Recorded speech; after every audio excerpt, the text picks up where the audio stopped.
Hold on. Oh, big stretch. Coming through. Cat mode engaged. Meow.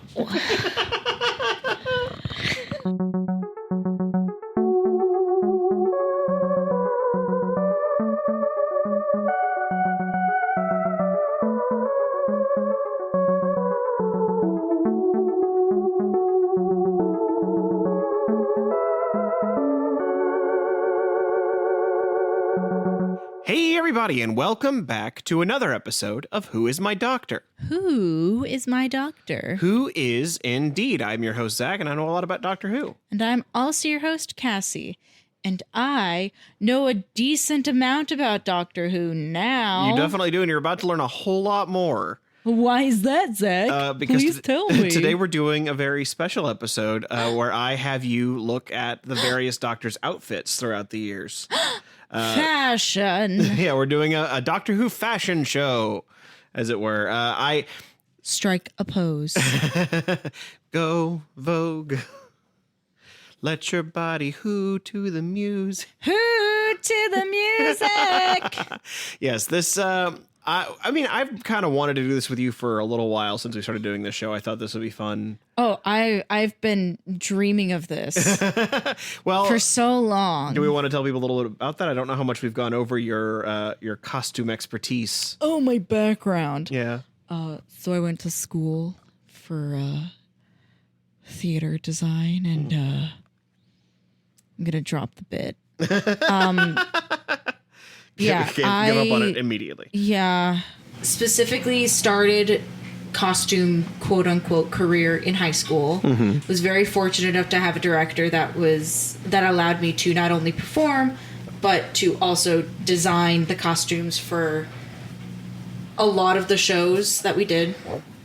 So I think of the 8 that I participated in, I designed costumes for 4 or 5 of them. Mm-hmm. So, you know, go team, go me. Went to college at a place around, I don't want to tell people I went to school. In a school in Southern California. Went to a school in Southern California. Yeah. And got my degree in theater, specifically with the emphasis on costume design, and have been a starving artist ever since.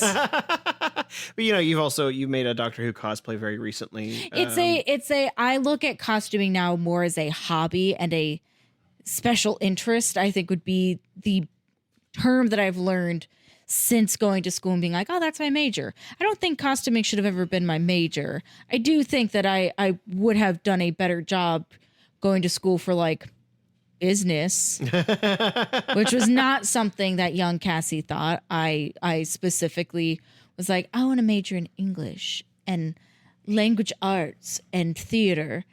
It's just a fat load of crap that was. Stay in school, everyone. Children, adults, whoever Stay you in are. school, but also don't go for theater. Do you fucking know?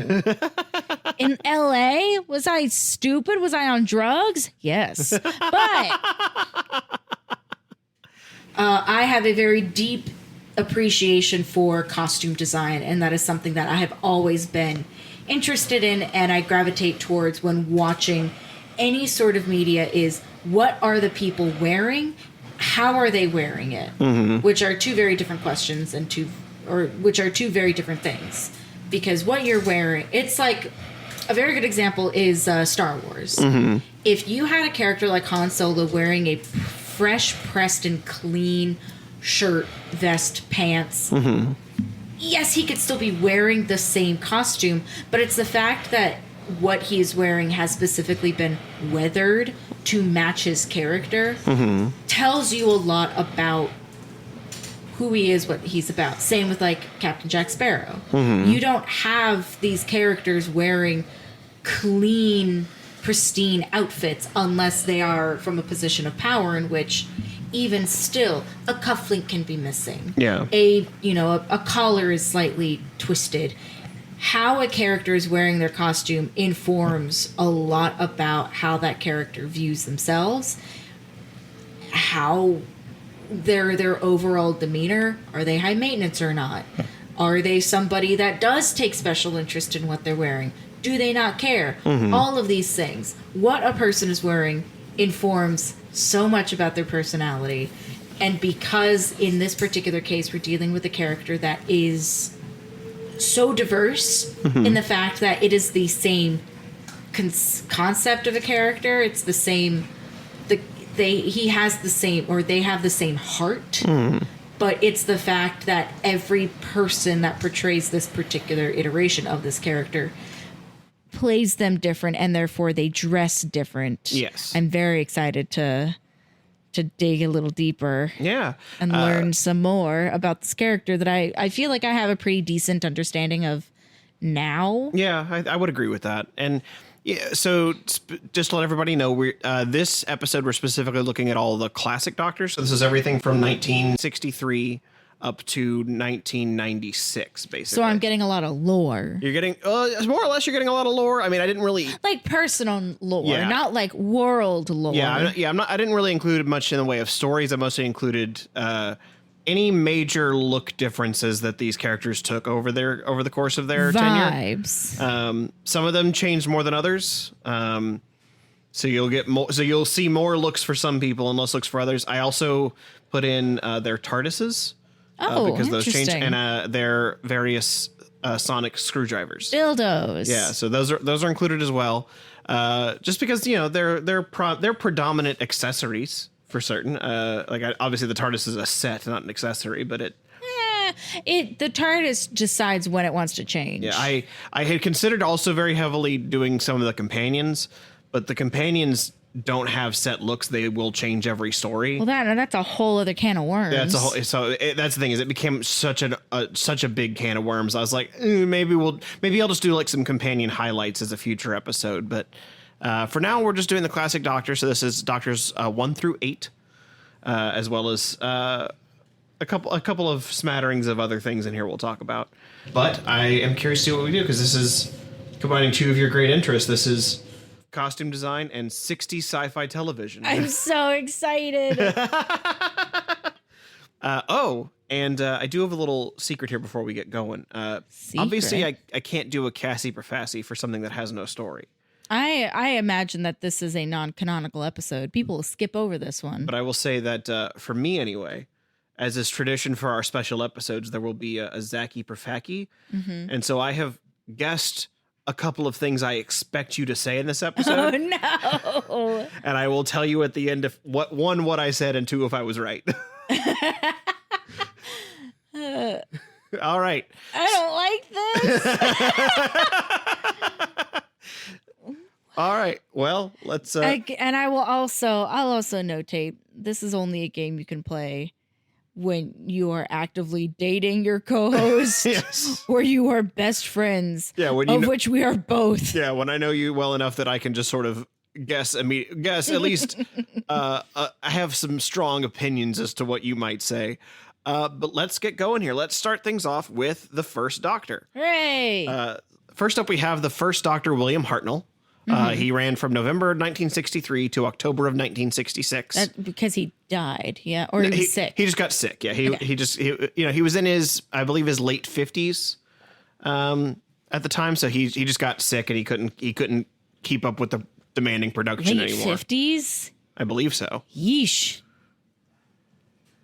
This man look old. Well, the World War II will do that to you. Monty also thinks this man look old. Yes, when he had started his run, he was 55.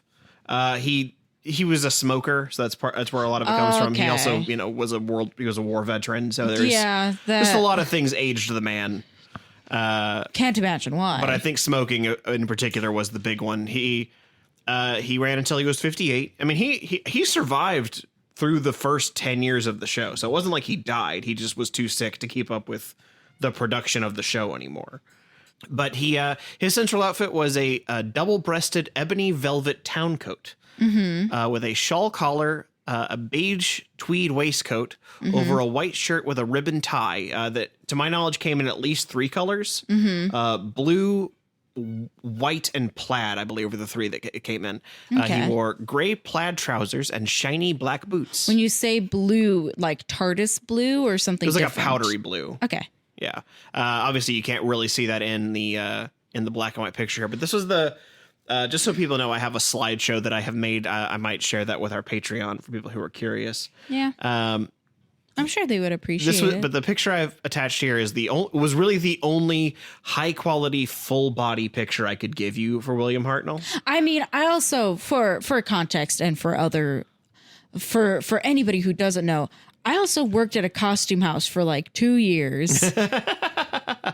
So I had the wonderful fortune of also being able to peruse up and down the halls and look through all the period attire and thankfully I don't need a lot of visuals. My brain is awesome. Yeah, I mean there are ones where, especially for some of the early Doctors, where a lot of their media is just lost.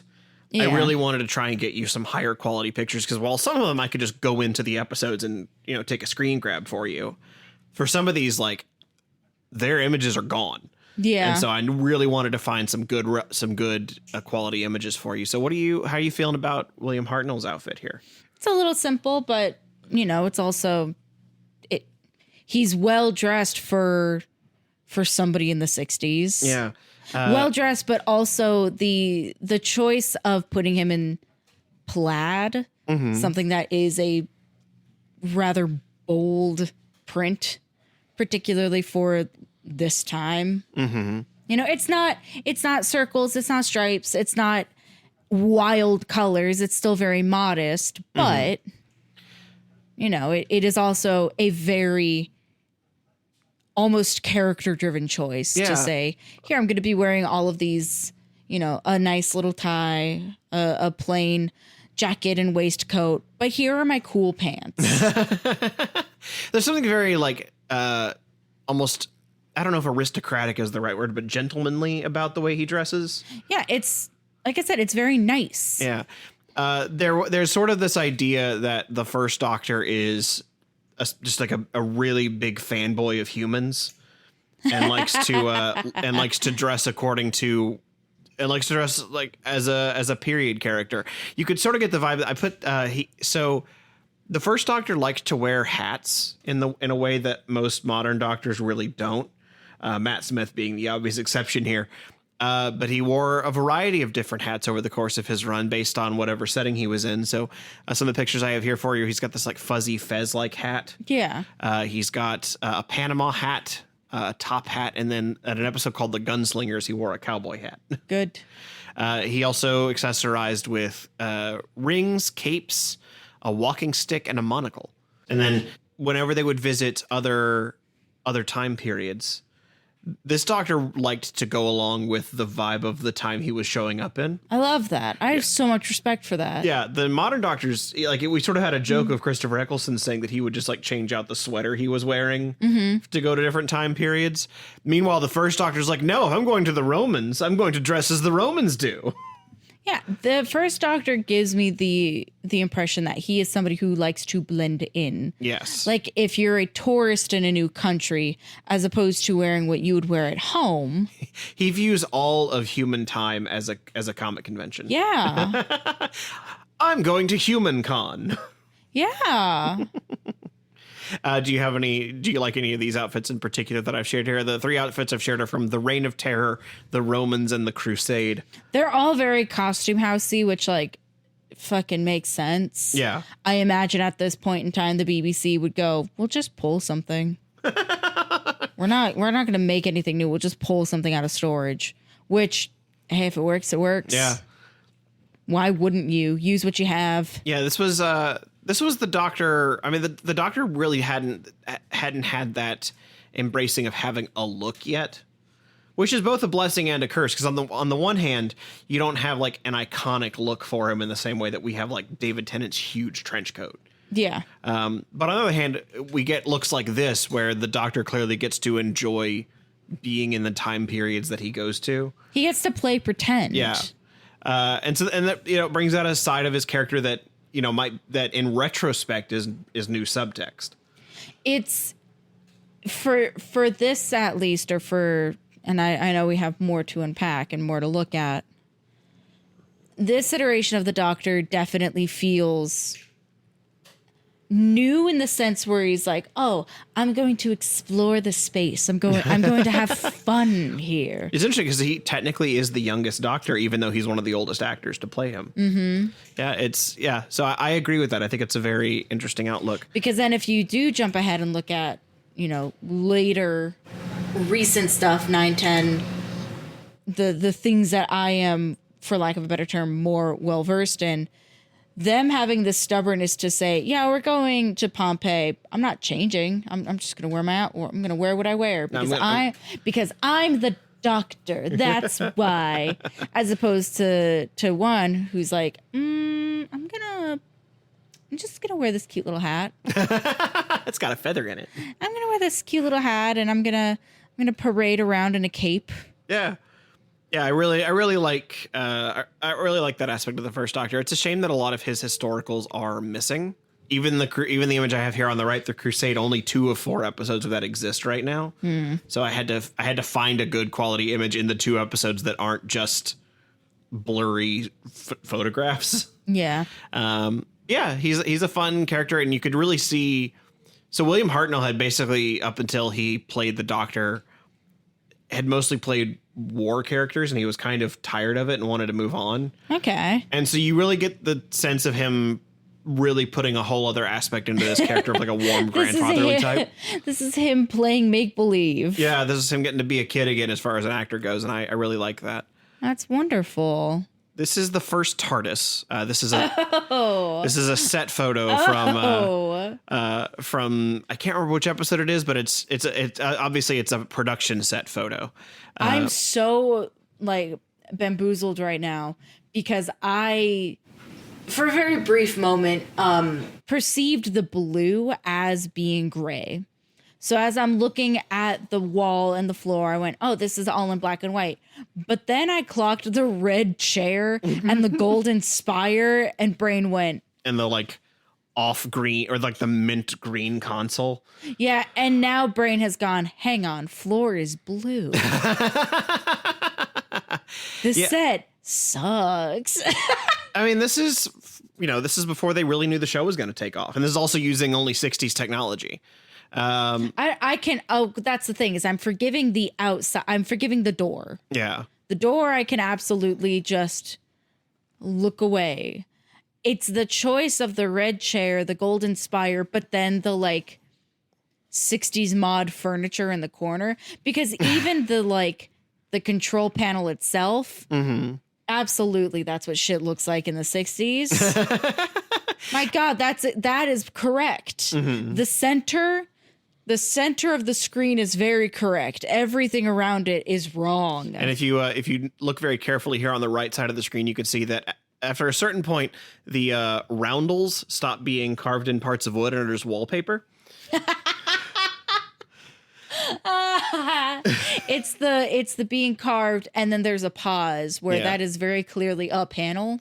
Yeah, I do. One thing I find is fun, because you were talking about the doors, is that I want stuff in the round holes. Continue. The one thing that's fun about the doors is that they clearly thought about how the TARDIS opens, because the TARDIS also is a set of double doors. Yeah.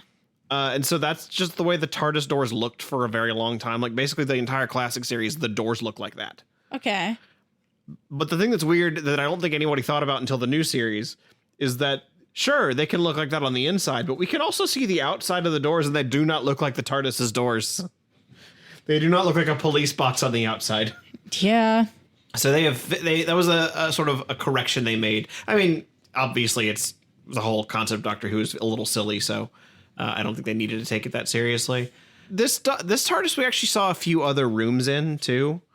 So that might be why the console room looks kind of cheap, is that they were building multiple sets.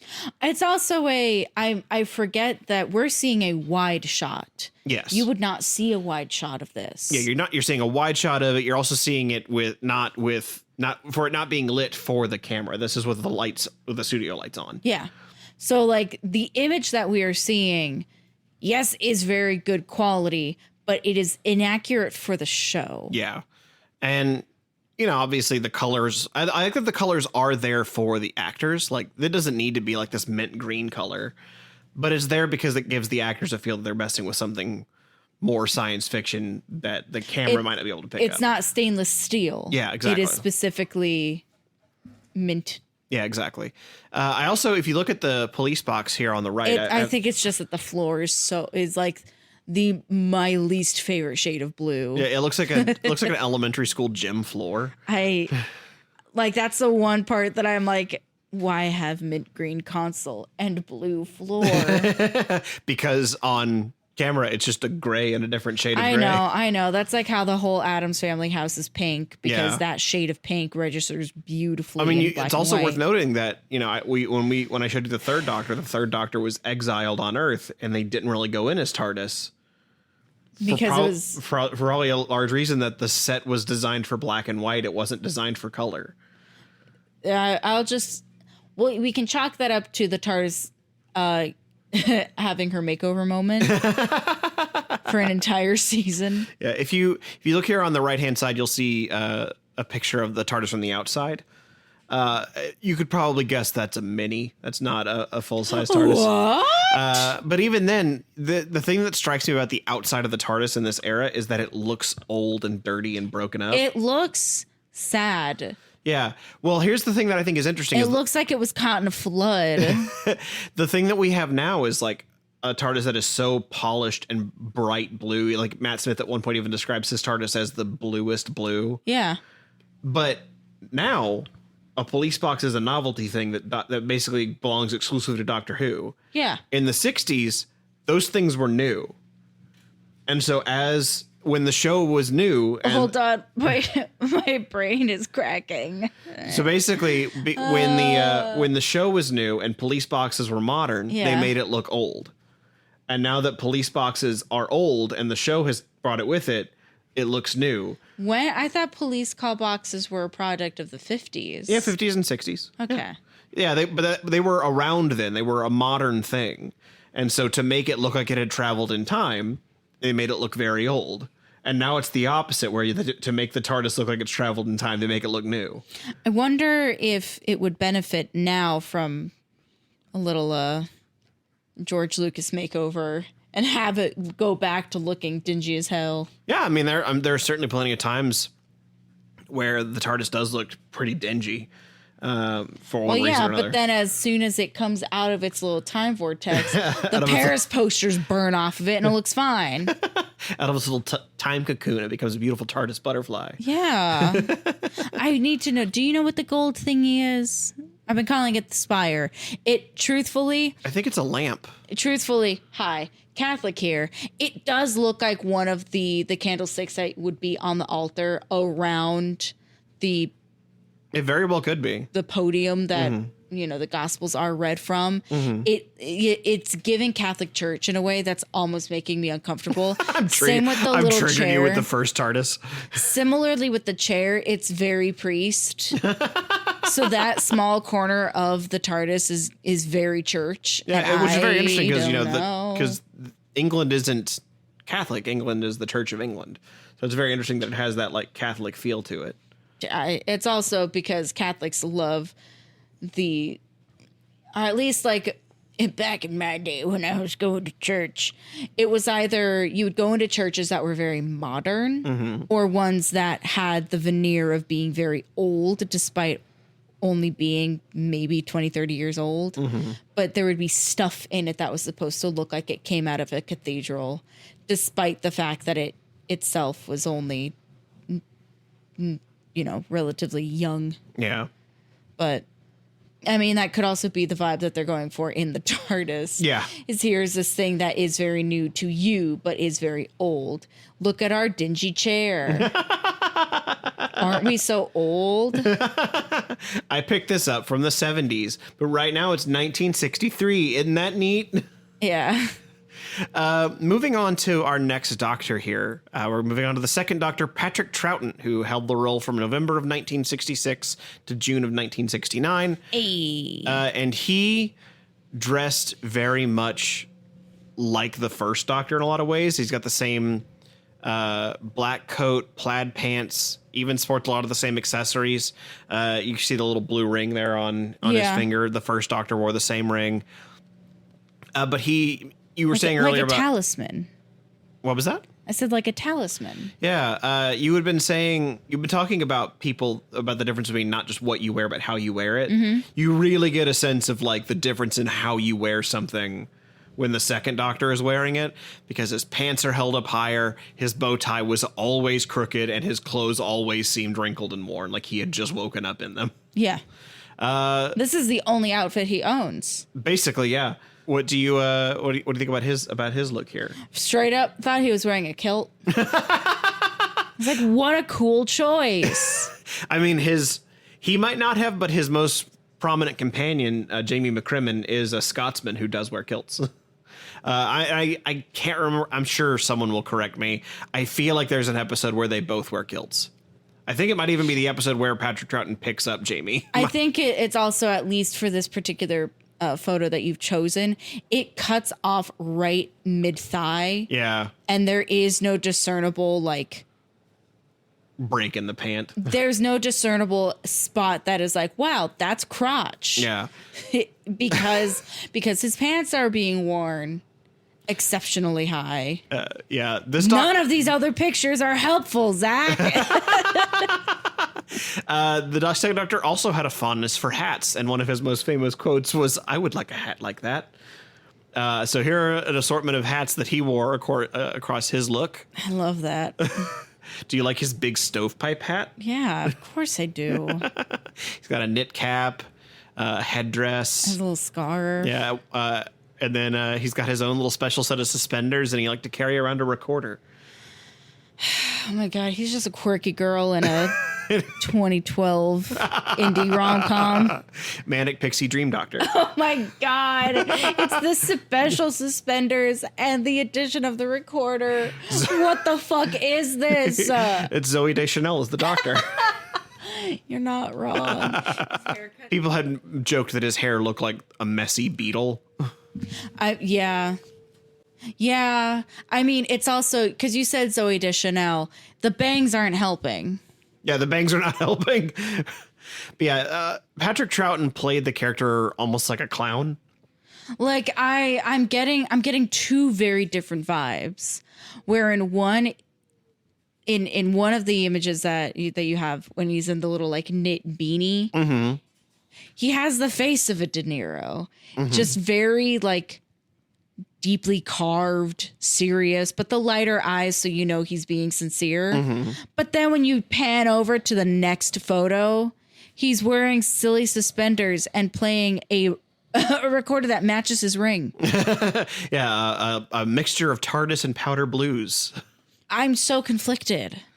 He's very much a clown. Like if I was going to describe this Doctor, it's a very like absent-minded professor type. Uh-huh. Like he's been like, even the first Doctor, when he met the second Doctor, called him a clown.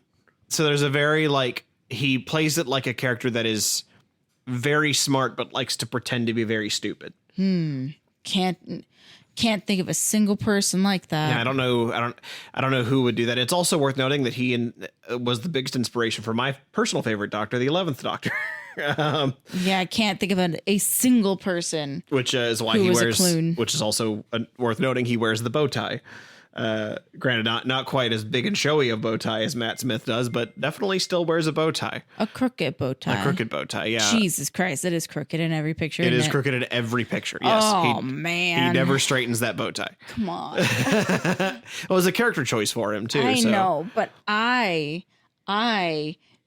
have certain things in my blood and in my soul that make me fix people's collars and bow ties before they go on stage or in front of a camera.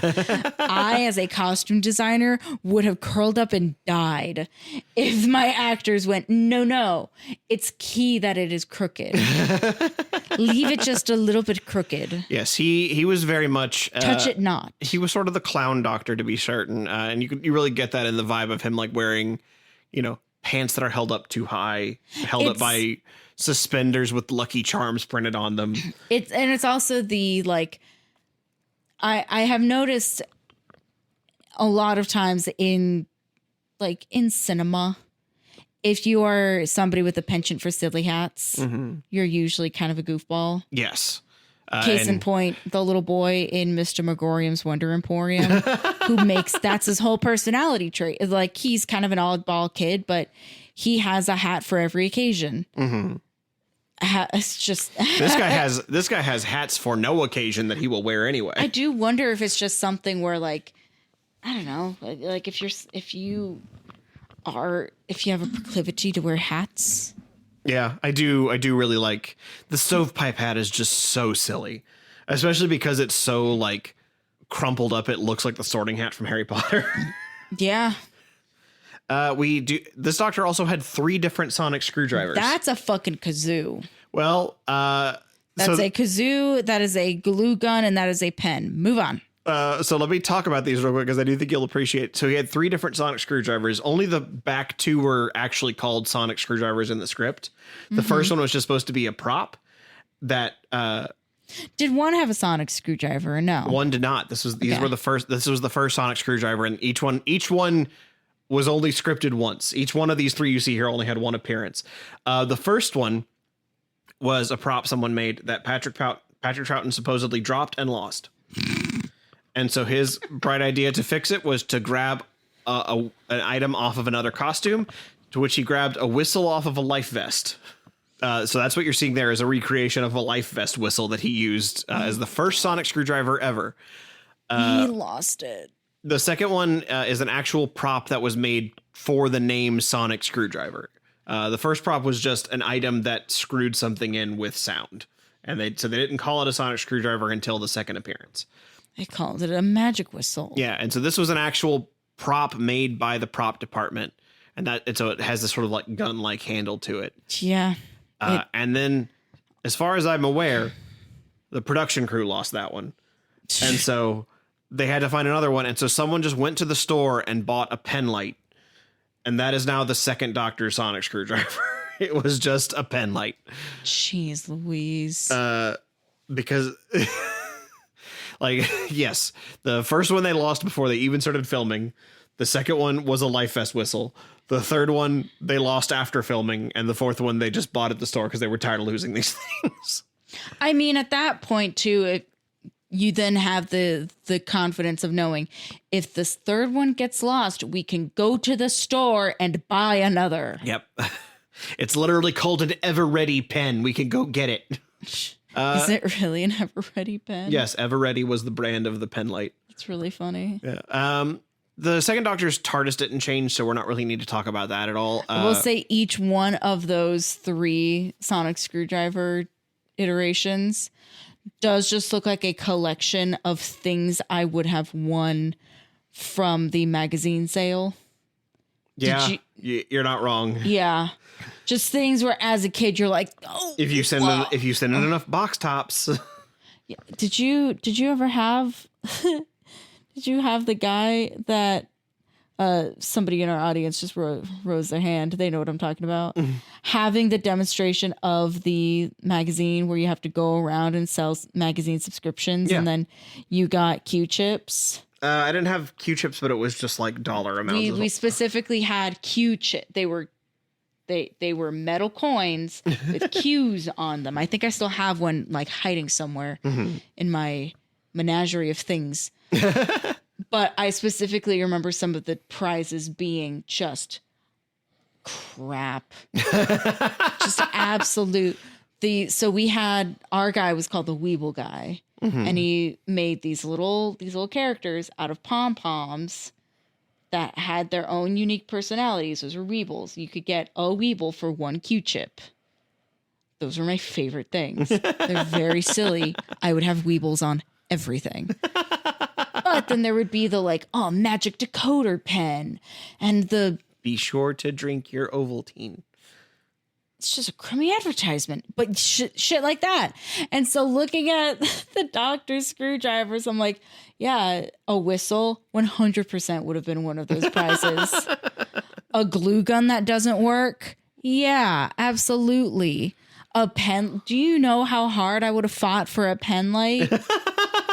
Not knowing I could just go to my local Radio Shack and buy myself a pen light. For like $3. Exactly. and it would be ever ready. Even to this day, do you know how excited I am remembering that I have a pen blacklight in my purse? Oh my God. I got to go get it now. I got to hold it. So the second Doctor didn't have a new TARDIS, so we don't really need to talk about that. So we're going to move on to the third Doctor. If it ain't broke, don't fix it. Yep. It looked the same. They didn't do much to it. So we're going to move on to the third Doctor. Was second Doctor still in black and white? Second Doctor was still in black and white, okay. but there was not a color episode until the third Doctor story. Okay. So that's how you can delineate it, is the third Doctor is entirely in color. Okay. And the first two aren't. The third Doctor is John Pertwee, who ran from January of 1970 to June of 1974. He is the second longest running Doctor in terms of actual seasons on the show. If you're talking about years, I think he's third, but we'll get to that later. The third Doctor is our first incarnation to really sport different looks throughout his tenure. Like with the first Doctor and the second Doctor wore hats, but they mostly still wore the same outfit. John Pertwee mostly followed an aesthetic instead. He had velvet smoking jackets, frilly undershirts, amazing, and Inverness capes. Other Doctors have called this version a dandy or fancy pants. As they should. The look I've pulled up here is specifically his look from Genesis of the Daleks. Yeah. Because I think this is his most iconic look. Yeah. We'll address that in just a moment, but I feel like I would show you his first look here first. These are from Spearhead from Space, which is his first story. Very Magician Core. Yes. Very Judge Doom. If you remember Matt Smith stealing his clothes from the hospital. Yeah. So too did 3. 3 woke up in the hospital and took his clothes from the locker room at a hospital. From a dying magician, I imagine. Yeah, it would appear so. He did briefly wear a hat with this look, but then he realized... Again, very Judge Doom. I've said what I've said. Well, that's the thing. He only wore the hat the once because I think he realized his hair was too beautiful to hide from the world. Yeah. This beautiful light blonde coif he has. He's got gorgeous hair. Yeah. Do you like the like silk lining on the inside of his cape? Oh, I absolutely do. You know how I feel about red. But then I do think Genesis... Again, you know how I feel about red. I do feel like Genesis of the Daleks is his most iconic look, mostly because these were all pieces that he came back to the most, to my knowledge. Specifically the red velvet jacket and the purple lined cape. Those came back quite often. Oh my God, I love a purple. I love a purple lining. Yeah, so these were all, as you can see, all 4 of these are different episodes. Yeah. So that's what I mean when I say he came back to this look the most. I do think this is, if someone was going to tell you to describe 3's look, this is 3's look. Well, I also feel like, or if they're going to pick one, in years past when I've seen other Doctor like cosplayers. Yeah. If anybody is cosplaying 3, this is what they're wearing. Yeah, they will either cosplay his first look or this look here, the Genesis of the Daleks look. I take it that you seem very happy with this look for sure. Well, this is the one that really has my brain chomping now, going, I can make that. Yeah, especially because look at the really high collar that it's got. Well, because that's also very indicative of the 70s. Yeah, for sure. That big... That big bosom collar. Collar doesn't have titties. Yeah, he also wore a ribbon tie occasionally, but most often I think he just left it open, like the classic 70s man he is. He showed a little bit of a chest, and by chest I mean neck. I mean he's wearing a tank top underneath it. Had a very different name back then, but we don't have to. But he really sported a whole spectrum of blazers. Hell yeah. All velvet. All velvet blazers or smoking jackets, depending on the look. Do you have a particular look of these that you like? I've got a black one with red lining, an orange one, a green one, and a blue one. I feel like this orange is still the same red. It's just at a different lighting. Yeah. That's very possible. If for no other reason than it has the same closure at the front. So I think that's the same. This one's chest is higher. See, look where the red one cuts off. Yeah, down by his almost like his belly button. Yeah, this one cuts way up by his chest. I think that's just it being open more. I think that because the lapel has the same black very well could not be. Lining, the same black I don't want to call it edging, but yeah, but these are irrespective. I think that is the same I think the orange or It's what just- you're perceiving as red versus orange is the same jacket. Gotcha. Yeah, So agree with I will eliminate that one from the running because we do have black with red and then the blue shirt with a red tie. It's an interesting choice. Mm-hmm. I don't know. I think we know how I feel about blue. I don't like blue. So it is really between the green and the black. The green is giving very Hobbit. And the green has a bow tie, and bow ties are cool. It also he has another another talisman. He's wearing. He is sporting a pendant. Yeah. But yeah, definitely. You could really see why they call the Third Doctor Fancy Pants, because he really liked to dress like James Bond probably wanted to dress. Really, If James Bond was foppish, yes. James Fop. The name's Fop. James Fop. I don't know. I think overall, black with red. Black with red. Yeah, do because agree. I also do wonder if the shirt is blue or if it is gray, but the particular shot is perceiving it more as it blue. looks like at least from this perspective, it looks like a slate gray, so it's kind of like a bluish gray. Yeah, which irrespective. The Third Doctor's TARDIS was largely reminiscent of the previous two, especially because that was what they had to go off for what a TARDIS looks like, but it was more put together. Mainly what I mean by that is there's no wall with wallpaper for roundels. They are all cut out scenes. There were still set deck inside the TARDIS, which we didn't see for much of 9 or 10's run. Mm-hmm. This one had a coat rack and a hat rack, so the Doctor could hang up his attire on it. Do you have any thoughts on the Third Doctor's TARDIS? None particularly. I do like that this like mint green does tie in more of that like chrome, so it doesn't look quite so silly. Yeah, and It feels more intentional because the wall is also kind of that off white, almost green. And I do think that. I honestly think that might be the same console they've just added things to. To my knowledge, they kept the stuff from the 60s for basically until it was falling apart. Which in terms of our slideshow is pretty soon. So the Third Doctor also had a car, or as I call it, his CARDIS. I really love that the car could not be more dissimilar from the TARDIS. Like, to the fact that it's the contrasting color. It's yellow. It's bright canary yellow. Yes. It is a canary yellow Edwardian roadster that he named Bessie. Good. And this is part of his compensation while he was working with Unit, as he got this car whose license plate says "Who won?" Good. Or I guess if you really wanted to write it, "Who-ee?" Who I? Who I? Yeah, so this was his car, Bessie. He also briefly rode a motorcycle, but I don't think I wouldn't consider that part of his iconography quite like Bessie is. Nah. Bessie even came back for a cameo with the Seventh Doctor at one point, so it's nice. like that's how much people like that one. This is the Third Doctor sonic screwdriver. It is a modified prop from the movie Thunderbirds Are Go. Okay, I was gonna ask, is this a fucking toy? Well, the image on the right is a toy, or at least at the very least it's a recreation of it. I don't know if it's specifically the toy they made of it, but the one on the left is a prop from the movie Thunderbirds Are Go that they modified to become the Third Doctor sonic screwdriver. Oy vey.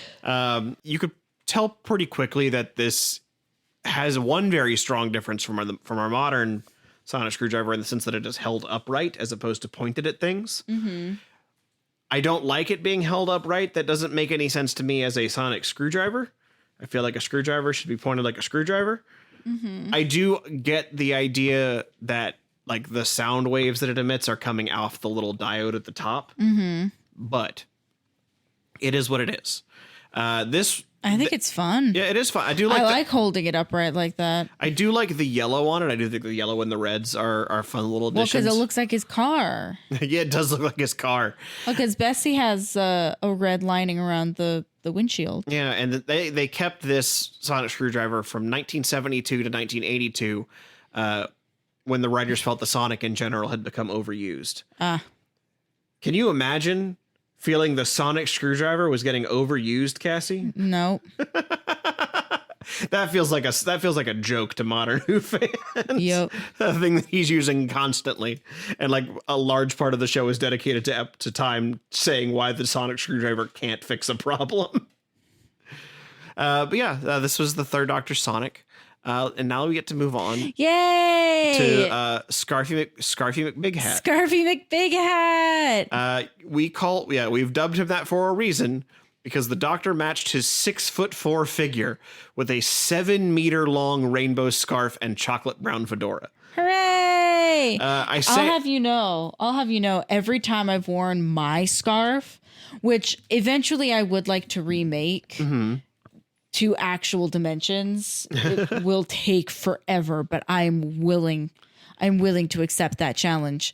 But anyways, anytime I've worn that scarf, I have specific people, usually they're older men, that go, "Oh, did you know why? Did you know why the scarf was made that way?" Yeah, and then I get to ramble off my Doctor Who knowledge now. Yeah, we did talk about it on when we went back to watch the Fourth Doctor story.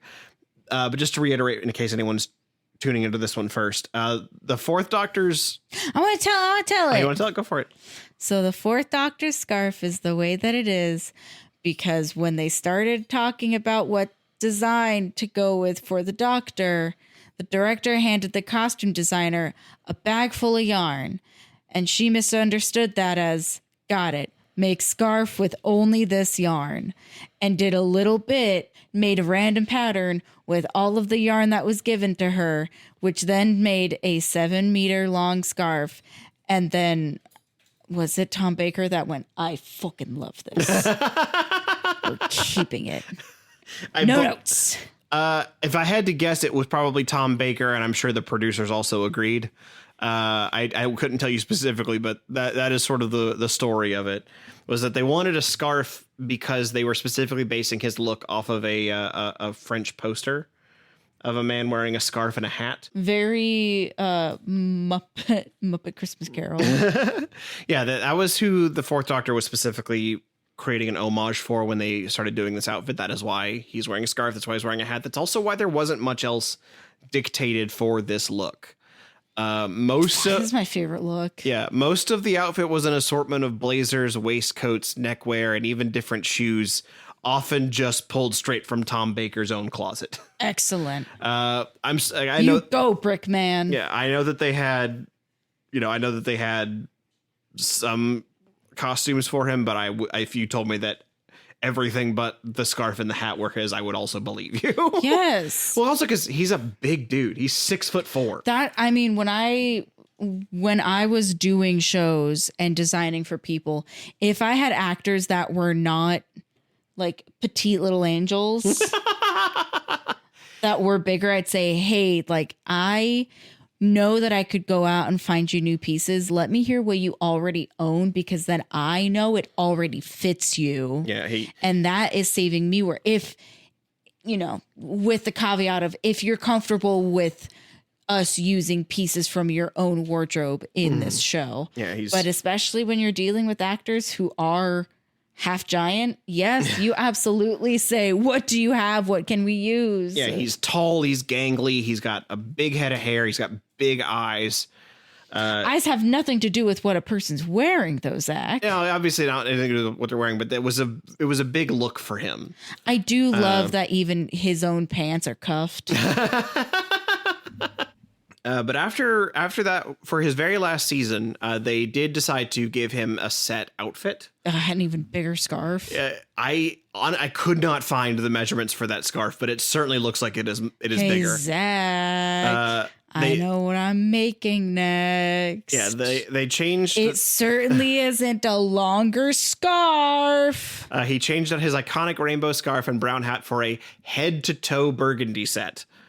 The costume designer... Fuck, I love red so much, though, Zach. The costume designer, Jane Hudson, had even been given the option to ditch the scarf and just have the burgundy set.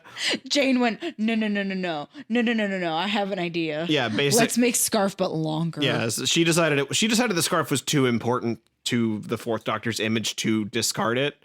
And I have to agree. I think she was right. I think it would have been weird to see even one season of the Fourth Doctor with no scarf. Oh my God.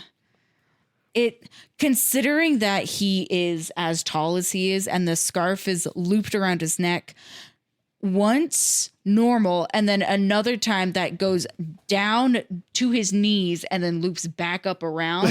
This scarf is easily 20 feet long. I mean, it would have to be even longer because 7 meters. 7 meters would have been 20 feet long. So this has got to be even longer. This has got to be like 40 feet long. Well, because like in the first one, I don't think that other scarf is as long as this one. Yeah, no, for sure. Granted, this could also be let's tone down the scarf a little bit and just make something a little longer. This one is almost to the ground. Yeah. And he is a tall person. He's a tall man.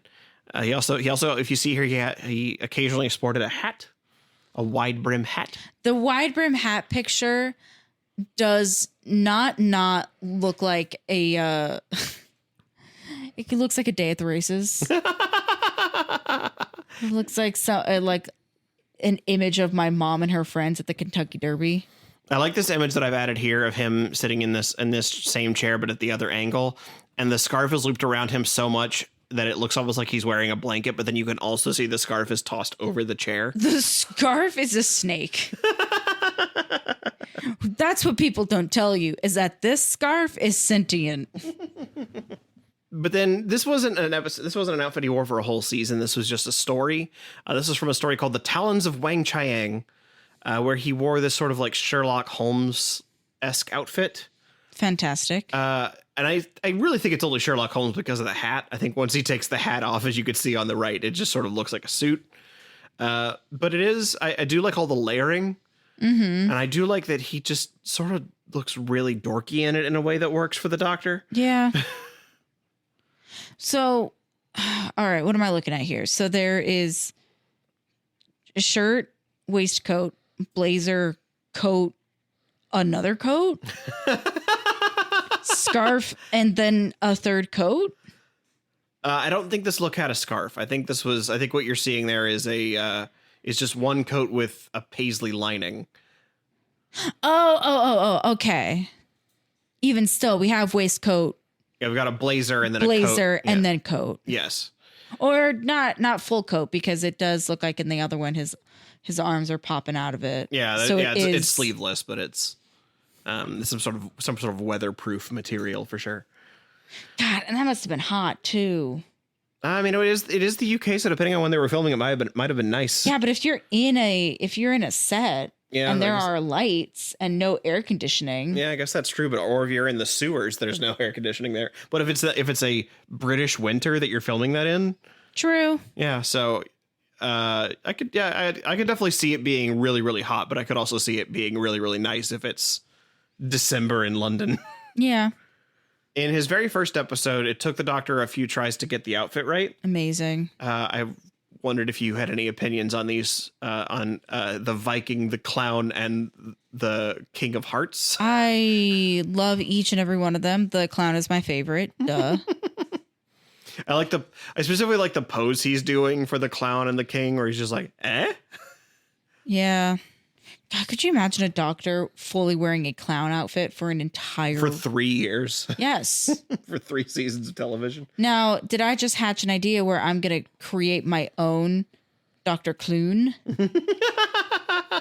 outfit? Yes. I mean, more to come. We're going to get to that soon. A Doctor that dresses like a clown. The Fourth Doctor's TARDIS was changed slightly. Mostly, I feel like the lighting of it changed. Yeah, no, this is awesome now. And the panel is different. Yeah, the panel is different. You can see that the lighting coming through the roundels is, instead of that bright white, it's now a warmer color, even in the... I'm getting 3 different colors from the roundels. And that could also just be... Yeah, the picture on the left is a picture for publicity. The picture on the right is from the actual show. But you could definitely see the warmer light coming in. Yeah, they needed to make it a much warmer environment because it would be the set for... Because the Doctor wasn't exiled on Earth anymore. Mm-hmm. So this was going to be a mainstay set piece. And so they had to make it look better. Yeah. And that's why I think that's also why they brought in the warmer light, was to make it feel more, even just like a little bit homier than because the almost also medicinal look that it has. the white makes it look so clinical. Yeah, clinical is a So good word. even the addition of the coat rack and the warmer lights and the more colors on the control panel itself makes it feel personal. Yeah. There are things that diffuse that clinical feel for sure. Yeah. But there was a story where they wanted to like test and see how people would react to a radical redesign. Ooh. And so rather than just do it and stick with it and, possibly risk making people mad, they introduced a secondary console room to see how people would react to it. This is just another room in the TARDIS that has a steering wheel, basically. You know what? Some things never change. Yeah. Them being like, we can't make the nerds angry, so we'll establish that there is another room. Well, especially then, because this show is still mostly geared towards kids, so you could be making kids upset, as opposed to now where it's just Twitter, or who cares? It's so funny. Yeah, but this look was mostly was way more wooden. Some of the roundels have this like stained glass window look in them, which I love that. think is really neat. I kind of wish it was in all of them.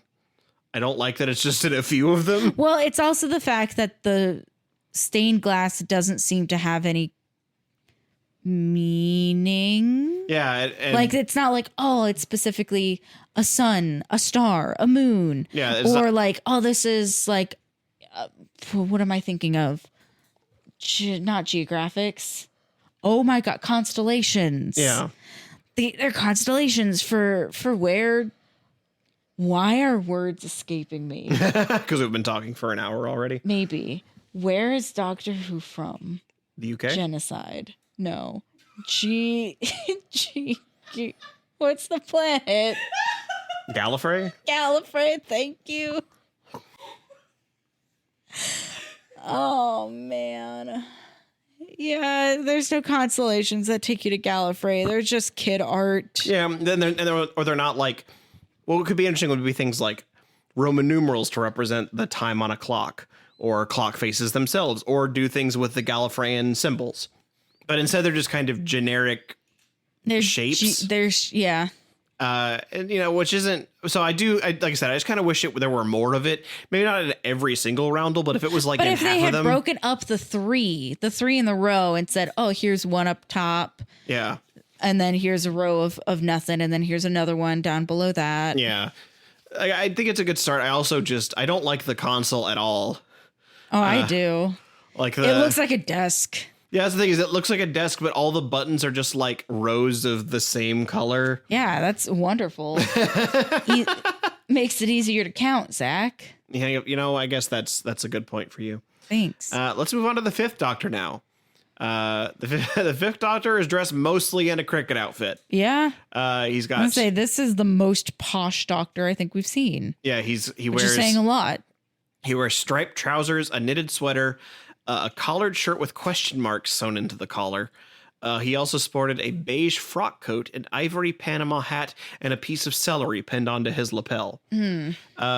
So Peter Davison did not want to have the celery on his lapel unless they gave him at some point a justification for wearing it. I've told you the reason is regarding it changing. You have told me the reasoning is that it changes to purple in the presence of certain gases. Yeah. Yes. They did not give him that reason until his very last story. So they made him wear that for 3 years. They were just celery balling this poor fool. They were indeed. Peter Davison's look didn't change much. This basically was his look. Otherwise, God, he looks like the rich jerk in an extremely goofy movie. My God, it's so pale. That it is. The whole outfit.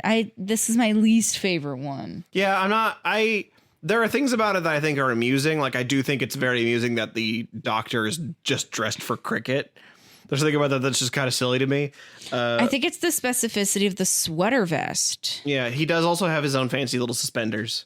And okay, that's kind of fun. Yeah, I do kind of, honestly, I kind of like the look more when he loses the sweater vest and the jacket. Because the cut of this pant is also very it's a more historical cut of pant. Yeah, and he also wore his he had some what are now called brainy specs. And I suppose this could just be I'm jaded. Anything with the question mark though is very Riddler to me. Yeah, I mean that's very. I do think that probably is why they haven't really revisited the question mark since. Well, because at this time the Riddler wouldn't. Yeah, the Riddler wouldn't really be. The Riddler might be in the UK, but it's Frank Gorshin. It's not. Yeah, it's not. Well, that and it's also at this point in time, the Riddler would mostly be in comics. Yeah. So yeah, like even if he is on TV, he's Frank Gorshin. He's not. Mm-hmm. He's not even Jim Carrey yet. But you could see he's not even Jim Carrey yet. Well, what I mean is there's not a huge prominence to the character yet. On the left here, you could see the question marks going into the collar that I was telling you about. You can also see his butt here on the right. Yeah. Not much for him changed at all. The TARDIS was the same as the Fourth Doctor. The sonic screwdriver was the same as the Fourth Doctor. It's interesting. I do like the Doctor in pink, though. I think it's fun. Yeah. It's almost like a Neapolitan ice cream color scheme to his pants here. Also, bravo to the costume, or not even the designer, whoever constructed these pants. The lines match up perfectly. Mm-hmm. So you said, look at his butt. And I am looking at his butt. I'm looking at that line work, baby. Ooh. It's not hard to do. It's just one of those things that like a very skilled seamstress or like person putting the stuff. Yeah, seamstress. For this case, it's something that you would pay attention to, and doing it well and having the lines match up so perfectly is a thing that you can put on your resume. So this Doctor's TARDIS didn't change really much at all. He had the same sonic screwdriver as 3 and 4, but this was the Doctor who had the sonic screwdriver break. So this was the last Doctor to have the sonic screwdriver for a while. There's not really much else to say beyond his outfit for him. I do like his little half moon. I do like that his brainy specs are half moons. I think that's an interesting design choice. Apparently he asked to stop wearing them because the other cast members made fun of him for wearing them. Yeah. I'm about to make fun of him for wearing them. They do give off a very like grandma kind of vibe because they're like the way they like droop down the nose. Yeah. So let's move on to the Sixth Doctor. Amazing. Speaking of someone dressing like a clown for 3 years. Yes. The Sixth Doctor very noticeably wears a white shirt with the same question marks on his collar that the Fifth Doctor had. He sported a wide range of waistcoats, cravats, and fob watches, along with a set of yellow striped trousers. He also wears a patchwork coat of 76 different color tones. This coat was adorned with a number of cat-shaped brooches and cufflinks. You know who I bet loved the 76 different color tones jacket? Who? The lighting designer. I'm sure they ate that shit right up. So the justification for it was that the producer really wanted to show that the Doctor is an alien and has alien sensibilities. Yes. And so they were trying to show something that a human would never in a million years wear. Colin Baker wanted to wear basically Christopher Eccleston's outfit with like a dark jacket, a dark leather jacket, and showcase that the Doctor is like a dark character. And the producer decided to do basically the opposite of that. Yeah, by putting him in red. By putting him in every color. By turning him into Carmen Sandiego. Yes. Hey, Cassie, I got a question for you. Do you want to see the back of this coat? Yes, please. You know what? Say what we will. This is a beautifully constructed coat, though. Yes, that's the thing is it's really impressively put together. I don't know what you call this, the like censure in the back here. Yeah. Where that's just totally different colors from everything. That is a like, I don't want to call this a quilted coat because it's not, but it executes some of the same things that you would do for a quilt. Yeah. This is giving modern iteration of Joseph and the Technicolor Dreamcoat. You know, I was thinking Joseph and his coat of many colors. That's exactly what I was thinking of when I was putting this together. Yeah, you could see that his like cuffs match his pants, but then he's also got like pink on one side, yellow on the other. Because 76 different color tones, but they all work relatively nice because they're all pretty bold colors. Yeah, and I think because there's so many of them, you don't really notice any contrast because it matches with something. That, and they're also all relatively warm toned too, which I think is interesting. Yeah. Aside from like the blue plaid that is right up, like that makes the very top of the lapel. Mm-hmm. Everything is a warm, like green, red, peach, brown, yellow. There's not a lot of blue or purple, and what blue is there is either teal or that like denim-y sort of looking blue. Fascinating. I want to see this coat in real life. I want to get my grubby little paws all over it. I definitely plan on us watching a Sixth Doctor story soon, so you will definitely get to see it in action. Okay, yeah, but I want to look at it. I want to touch it and feel it. Oh, okay. I get that now. Yeah, they don't let people go into warehouses and just feel up the clothing. Wriggle around in the pocket. What has the Doctor got in his pockets? Did you know there was one time I saw a production of Peter Pan? It was a production of Peter and the Starcatcher. Mm-hmm. Their hook coat was so beautiful. And I was sitting up in the front row and I was just watching this coat going, I really love a well-tailored coat. That's all I'm getting at. Yeah, and it's not orgasmic all the time, but this definitely was like well put together. Yes, it's very well constructed. There was so much consideration put into this garment, despite it visually looking like or conceptually being silly. Mm-hmm. Because no, you have to be a very bold person to decide to wear a coat comprised of 76 different, we'll just say, pieces of fabric. Because every color is its own piece of fabric. Yeah, there's a few places where like the plaid is like 3 or 4 different colors. The like back piece that holds it together is also 3 different colors. But for the most part, yes, every color is a different piece of fabric.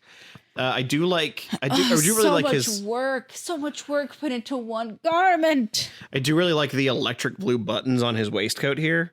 I thought they were green. At least from what I see, they look like electric blue. But I thought it was like a brown, like velvet waistcoat, and then like emerald green. Yeah, this is one of those just like our eyes are seeing it different, but I could understand that. Hold on.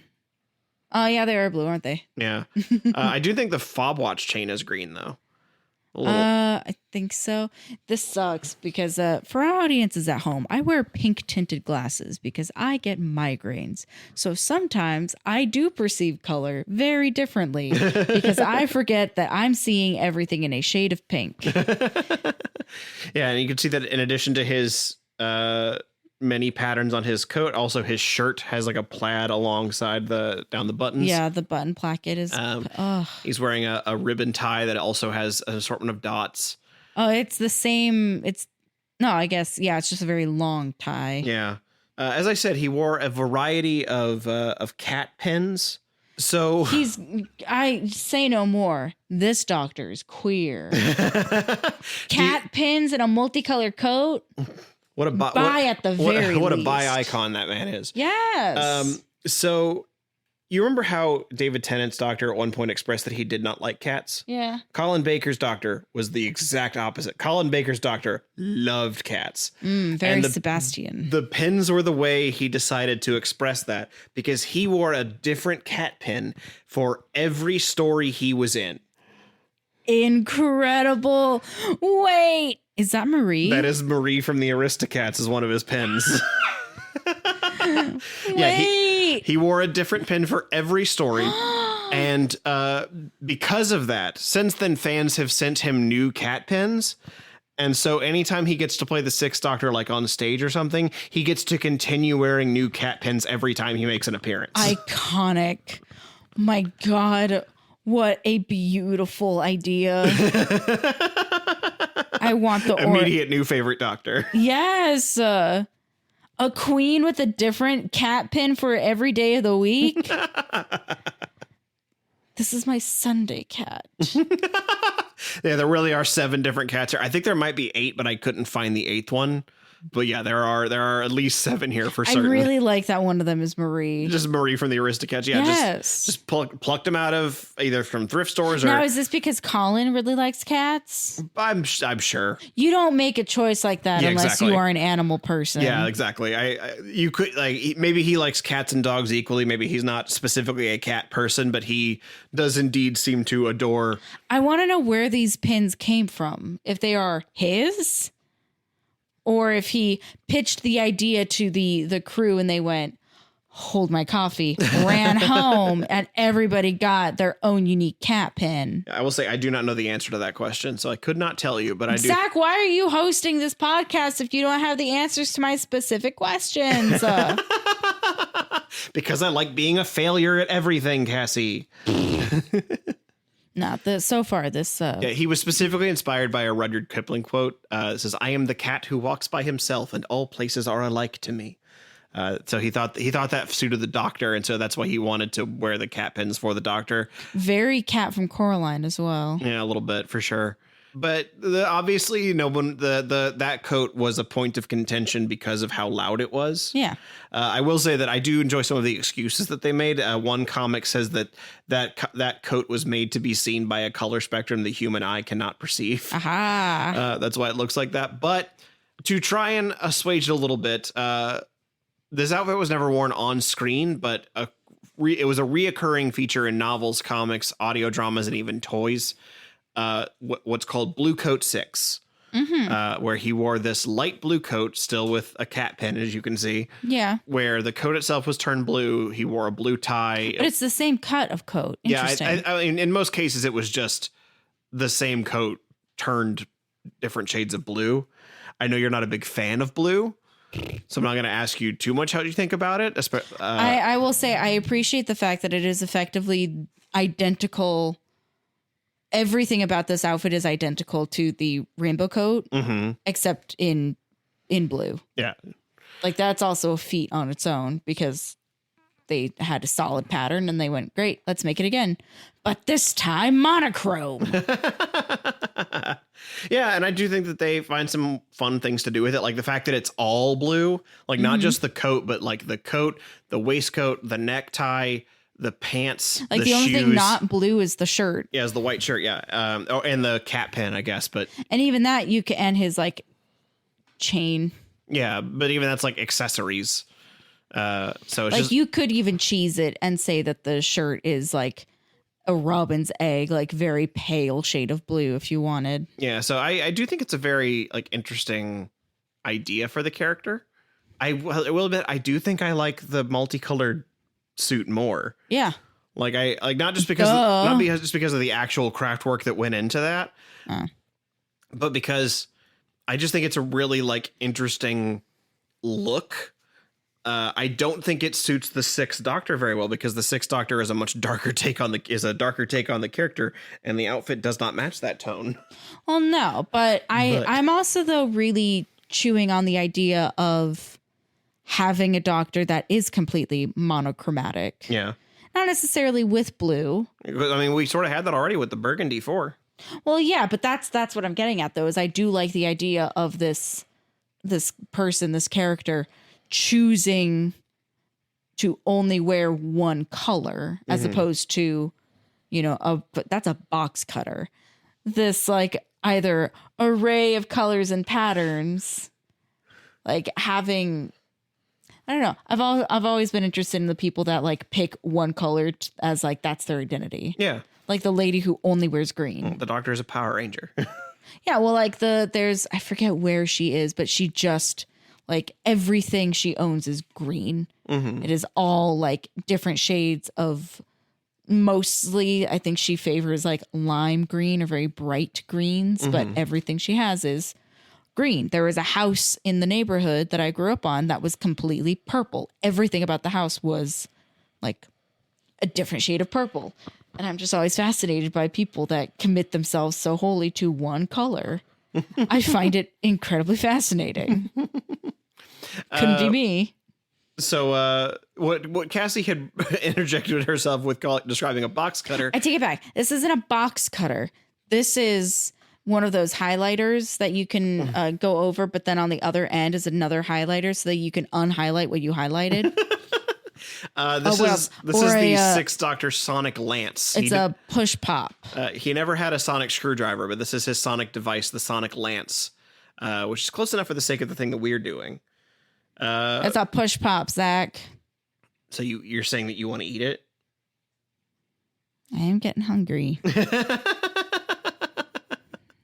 Yeah, I think it's an interesting idea. I don't know that I like it as much as the sonic screwdriver. I don't like the execution of it. This is all plastic. Yeah. I do think that, I mean, the set one looks a little bit nicer. What you're seeing here on the left is a recreation. Even still, it is all plastic. Yeah, I feel like this probably was a heavy inspiration for our modern box cutters, yeah. Sonic screwdrivers with like the crystal tip. With the crystal tip and the way that it's sort of it's almost shaped more like a screwdriver.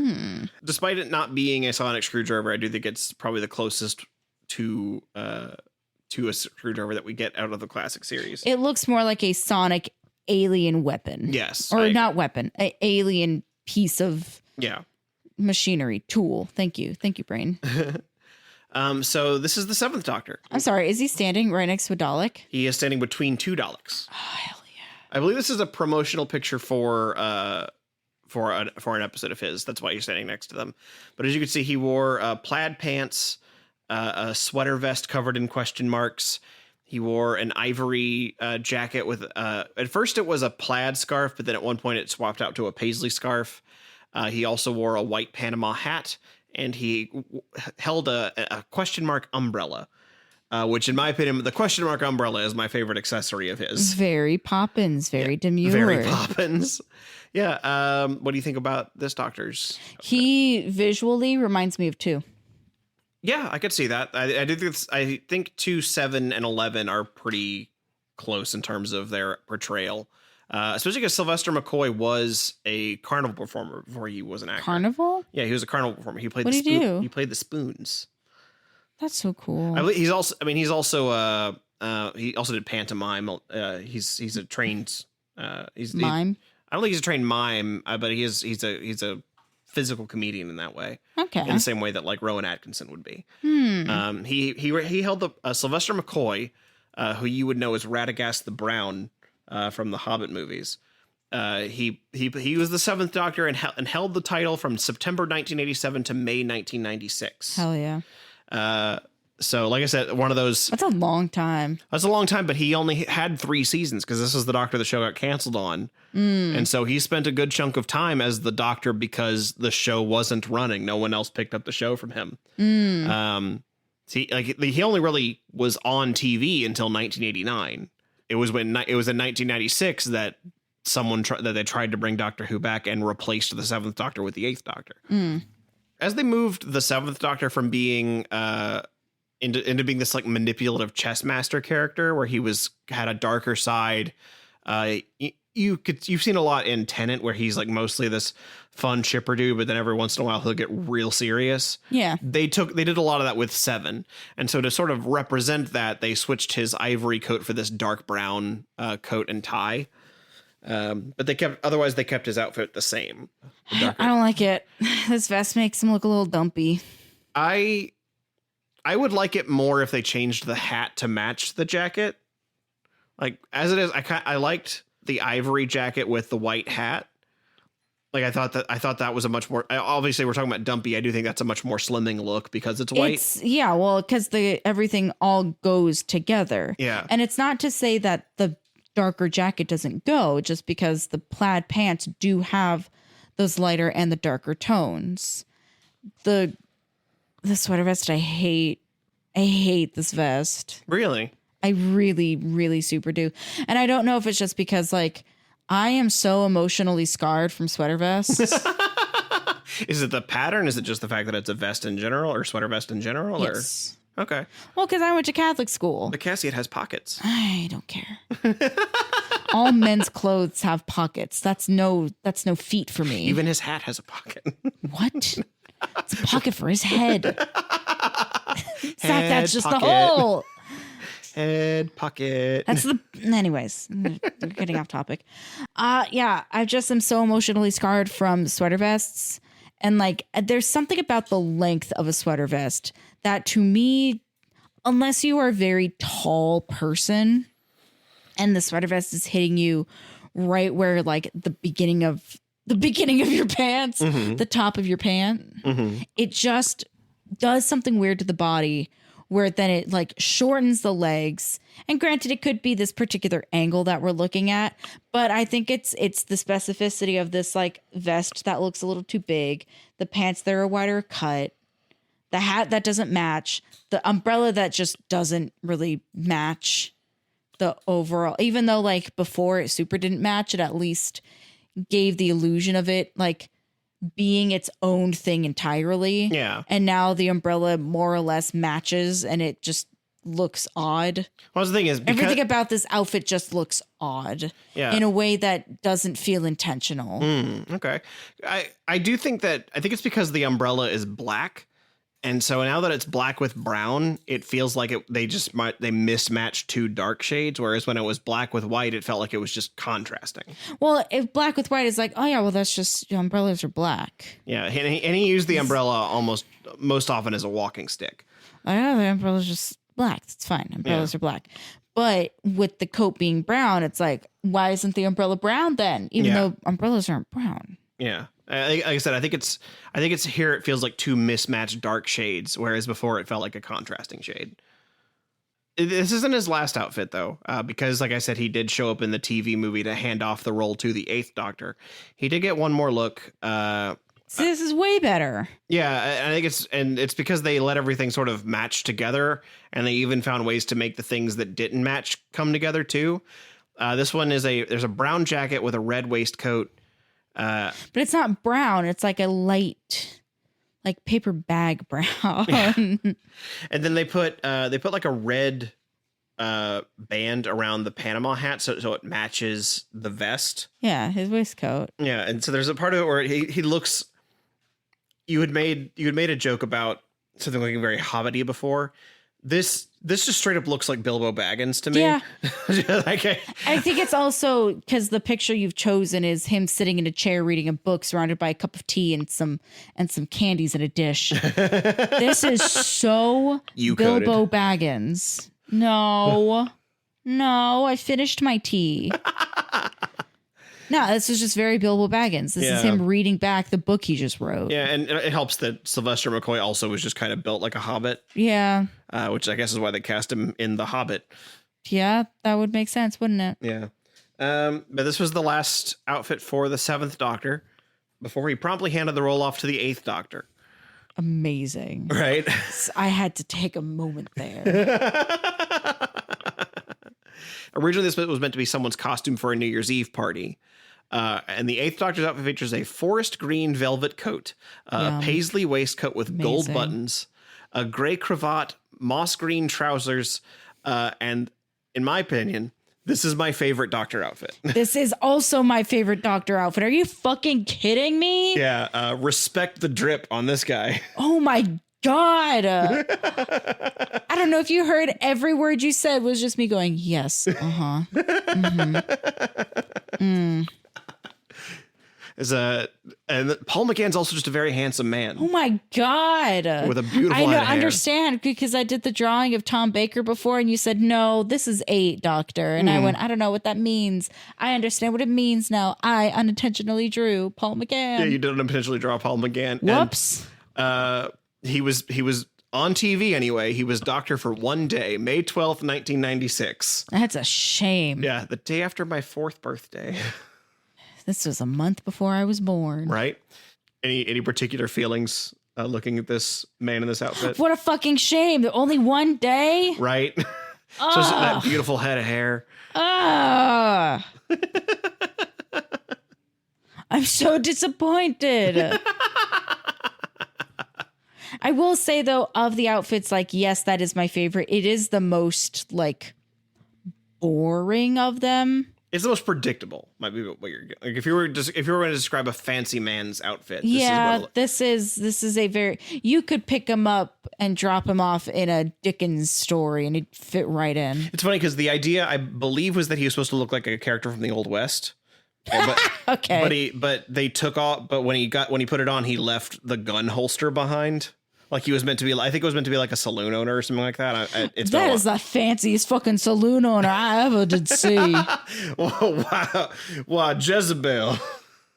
I do That is the declare. most respectable saloon owner. I don't know why I was turning the Eighth Doctor into Foghorn Leghorn for a minute. I don't know why. I say, Rose. I say, I'm gonna change into a different person, Rose. I'm gonna look like a different man. My God. Yeah. No.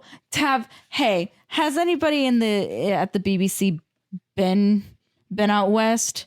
Have you ever tried wearing? Well, here's the thing. This wasn't the BBC. The TV movie to try and bring the show back was American. I believe it was Fox. What, did they make it in New York? Have you tried wearing a velvet coat in the West?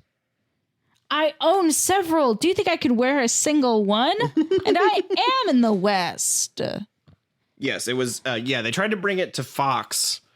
Fox tried to bring it to America, and it was the episode was shot in Edmonton, Alberta, in Canada. Of course it was. So yeah, and it's not, because that's the thing you were talking earlier about. It's not just what you wear; it's the way you wear it. And Paul McGann just wears this like he is ready to fuck, unbothered. Yeah, and we will eventually watch the TV movie when we get to it. He's got a very fun energy that he brings to the character. Can I say I want my hair to look like that? Don't we all? I mean, I'm so close. Do you want to know who I sent as my reference picture? Who? To Maddie. What? On how we're gonna cut my hair next. I sent her Kylo Ren. I want more of this energy, and she went, fuck. Yes.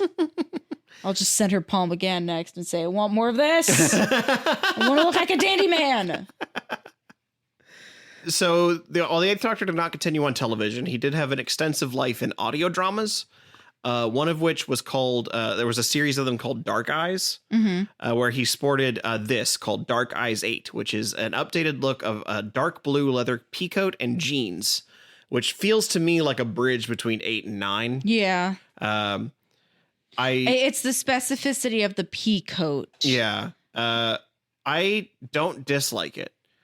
I like the Eighth Doctor's regular outfit so much that this just feels disappointing by comparison. Yeah. I mean, for the Doctor, I like that this is blue. Yeah, I like that. It's also an interesting, like the peacoat specifically is an interesting shade of blue. It's not just. Well, because it's so blue, it's almost black. Yeah, exactly.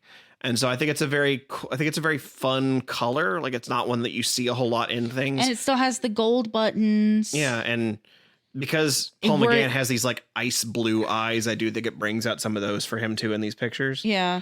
I mean, I'm ignoring the fact that he's just wearing blue jeans because we all know how I feel about blue jeans. For those of you who don't know, I hate them. Yeah, I also miss his hair. I miss his hair too. Like, I understand. I know you couldn't do this forever, Paul. Oh, but it's so good.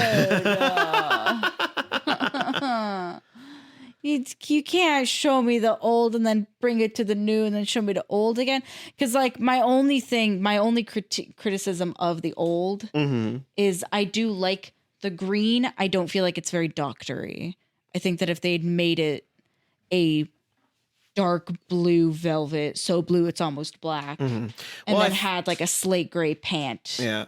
I think the reason they did that is because they did a really radical. I was gonna say that was all they could find in the costume house that would fit. Well, I was gonna say they did a really radical redesign of the TARDIS for the TV movie, and it had a lot more natural colors in it. Fair. And so I think they were trying to match that. Even vibe. still, at this point in time, I so heavily associate Doctor Who with the color blue, which I also wonder is why I don't like it that much. But the color blue or Doctor Who? Yes. But speaking of his TARDIS.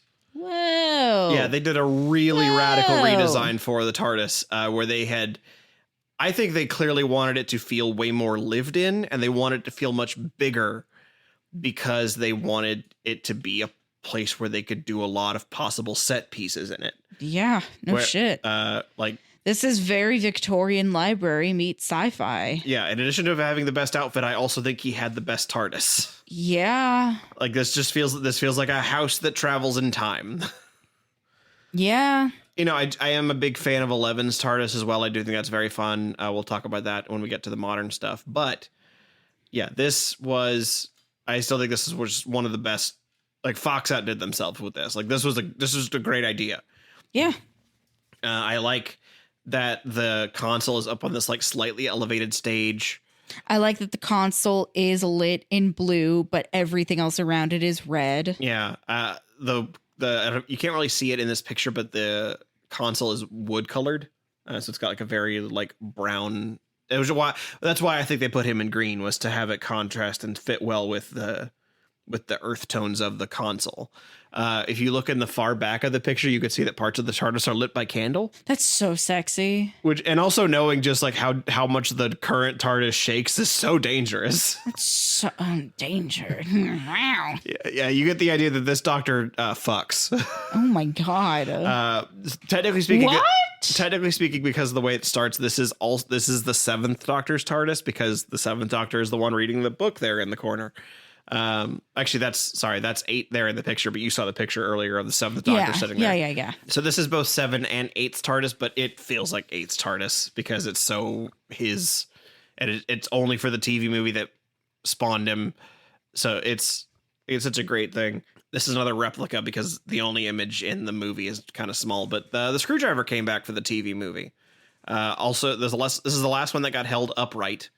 And it's got this red bullet diode in the middle, as opposed to the crystals we have now, or just the little like flat piece they had in the classic one. Yeah. I do like it. It's I miss the yellow stripes, but I also think that it's interesting that this one looks like it's been worn and beat up a little bit. This one looks more like an alien tool, aside from what I can only assume is lipstick.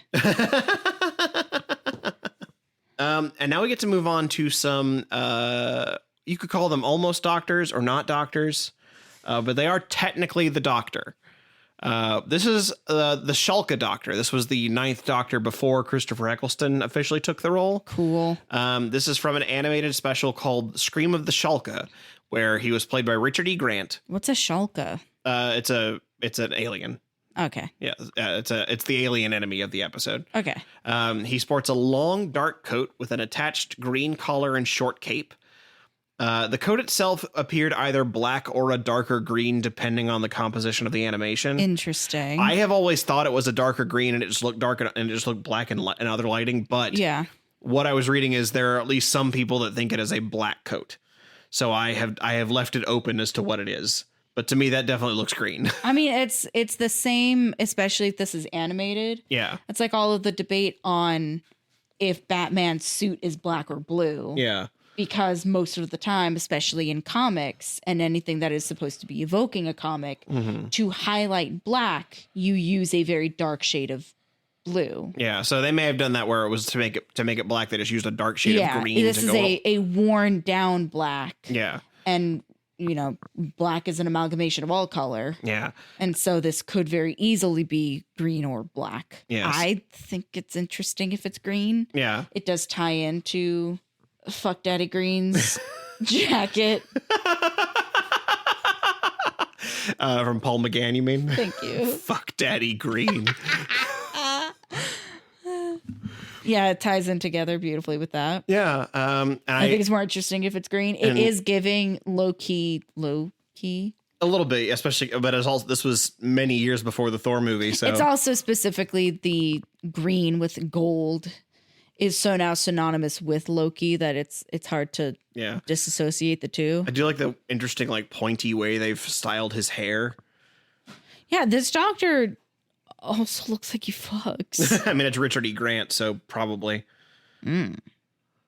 Speaking of, we did already watch Curse of Fatal Death. Yeah. But we never took time to talk about their outfit. These 5 Doctors shared outfit. I love it. I do like that as as it goes on, you can watch the buttons slowly undo. Yeah, I do. I like that from Hugh Grant to Joanna Lumley, the buttons swap. Yeah, just for some reason, when he regenerates into Joanna Lumley, he goes from a men's shirt to a woman's vest. I also like that, you know, the first 3 doctors are all still wearing this like tie. I do like this pattern. It is giving me like Coffee House in the 90s. exactly. It's exactly what I was thinking. Coffee House in the 90s. It's giving me Friends. I knew you were thinking the same thing as me. Zach, we did it again. I wonder, I know it's just the particular lighting. I do feel like Richard E. Grant, Jim Broadbent, and Joanna Lumley are all wearing the same jacket.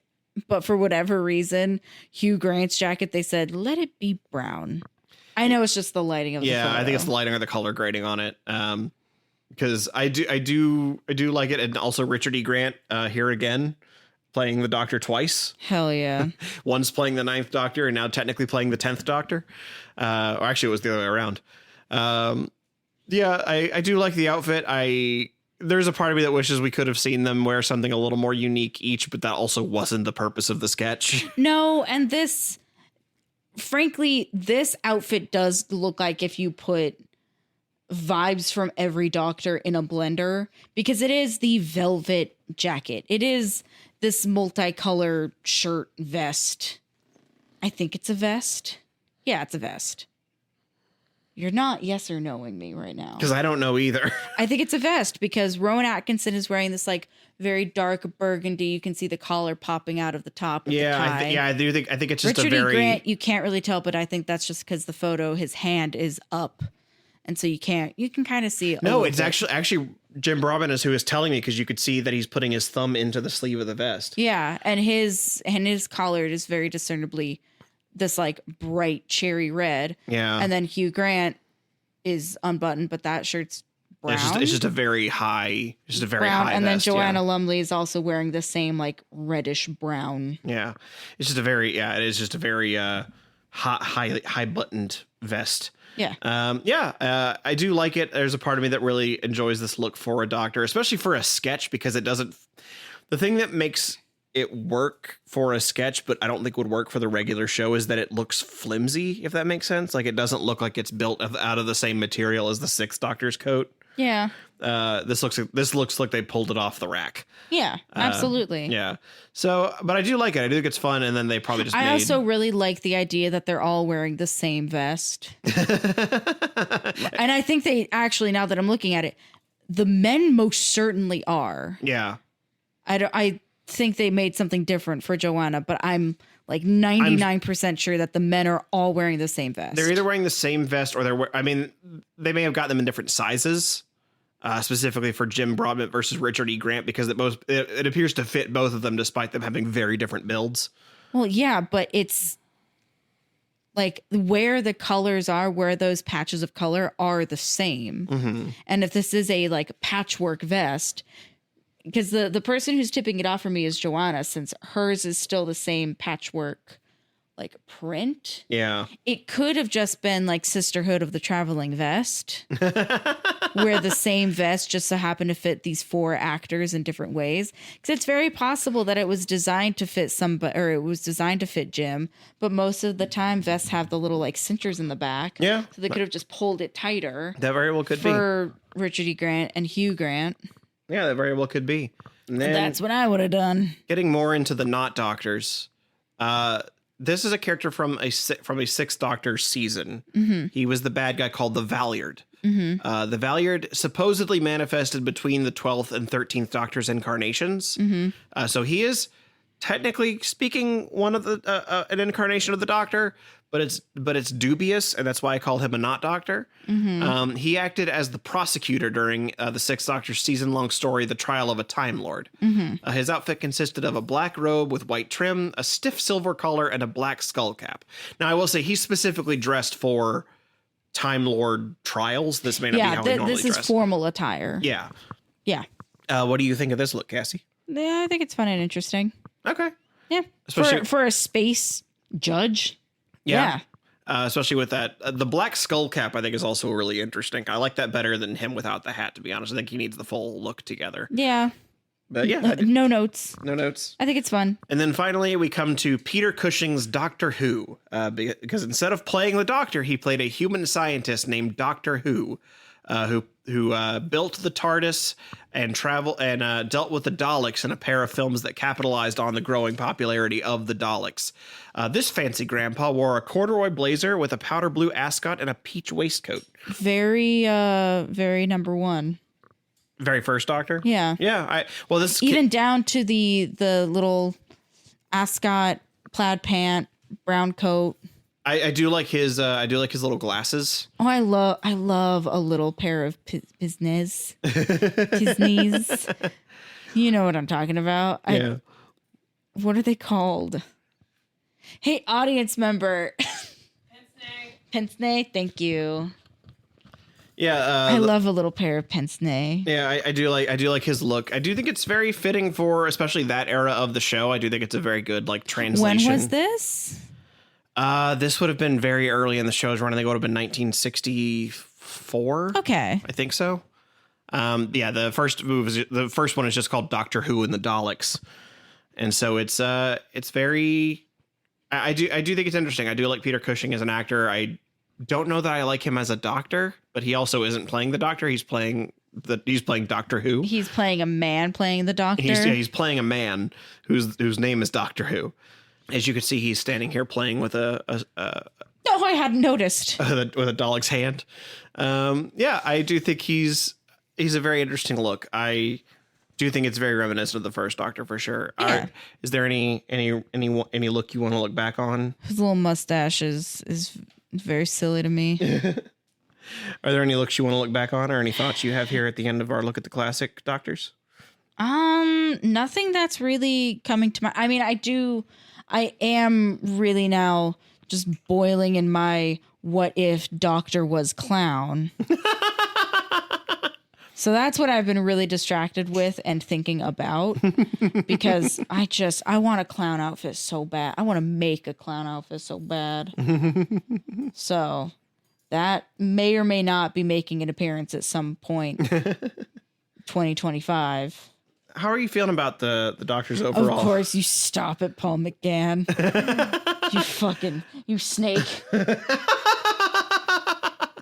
How are you feeling about the classic Doctor's looks overall? Is there anything that unifies them to you, or is there anything that unifies? Like any particular thing that brings the character together, or do you think they're all? Or do you Classic Doctor really likes velvet. You're not wrong. They really do like velvet. They really like jackets, and they really like hats. Jackets, hats, waistcoat, which we did see a little bit with Tenet. Yeah. I do like that Matt Smith brings back the suspenders, because I have always had the association of nerds with suspenders. I can't help but to think that has to do most prominently with Urkel. Yeah. But truthfully too, if you are somebody who is constantly on the run, suspenders make sense, because then it's keeping your pants in place. I really like the look for 6 a lot. Really? Okay. Yeah. I do think that was. I know that we've had some people express that they wanted to hear you watch the Sixth Doctor story to react to that outfit. Here's the thing. Here's my thing with, and I think it's a common theme for. I think it's a common thing for doctors, is I like when the costumer has the opportunity to make something specific for this or for their doctor. Because if we've noticed, 2 of my favorite doctors are looks wise is 4 and 6, because 4 has stupid scarf, McLong scarf, and this one has a coat. So I think something that I'm really glomming onto are these items and articles of clothing that are specifically made for the Doctor. Yeah. I mean, it also would be why you probably didn't like the 5th Doctor's look that much, because his look feels so like it's a cricket player. It's just a guy. The thing that I do appreciate about 6, like I said, is the cut of the pant, particularly in 5. the back. 5, yes, thank you. The cut for the pant is very Victorian. Mm-hmm. Like, you can't really buy high-waisted men's pants that are already prepped and ready to go for suspenders. They don't make them like that anymore. Yeah. There are these elements that I do like the Doctor taking inspiration from more historical garments. Mm-hmm. That seems very fitting, Mm-hmm. which also might be why in performance I really like Eccleston, but in outfit there is a timeless quality about a leather jacket with pants. But there is something I like so much more about something that feels fanciful Mm-hmm. and a little silly. Now, a question for you, Cassie. Do you What? which accessory do you like more, the Fourth Doctor's scarf or the Sixth Doctor's Marie pin? Scarf, just because there was a lot of work that went into that. I mean, there was a lot of work that went into the Aristocats movie. True. But there's still so many pencil lines there. It's hard for me to, Yeah, that's fair. to agree with that. So I think now that we're coming to the end of this, I should let you know what my Yeah, what did you think I was going to say, Zach? what my Zachy Brafakis were for this episode. I got 1 of 2 points Okay. because at one point I assumed that you would refer to the Eighth Doctor as Daddy, and I was. Oh, man. I had dodged. You had dodged that the entire time we talked about 8, and then you couldn't remember his name, and you called him Fuck Daddy, and I went, I'm counting it. Fuck. Daddy? The one I was way more sure about that you didn't do, which surprised me. I really thought you were going to say that Valyard looked like, quote, a big fucking nerd.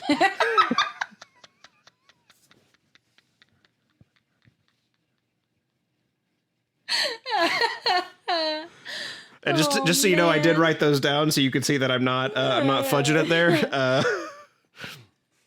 But yeah. Remind me what was for wearing? What was? Oh no, not 4. The Valyard. Yeah. The Valyard was the one with the big shoulders. That's right. And That's the right. hat. Yeah. I really thought you were gonna. You laid down the concrete so thick for it to be. This is Space Judge. He's got a job. I just thought you were gonna be like, he looks like a big fucking nerd. You were so wrong. Yes. Well, looking at the timestamp on this episode, I've got quite a bit of editing to do, so we better cut this off pretty quick here. Okay, nerd. How are you feeling about us coming up to the modern series next? 'Cause you've only seen 3 of those Doctors. I have.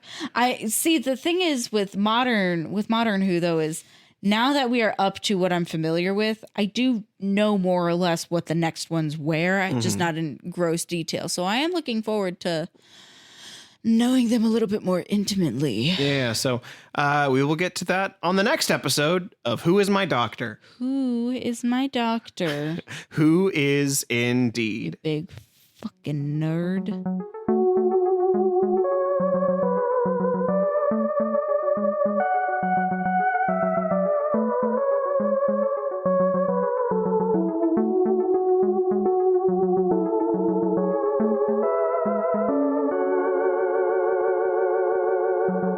Well, that was a good time, wasn't it? And next week we get to do it all again when we look at Doctors 9 through 15.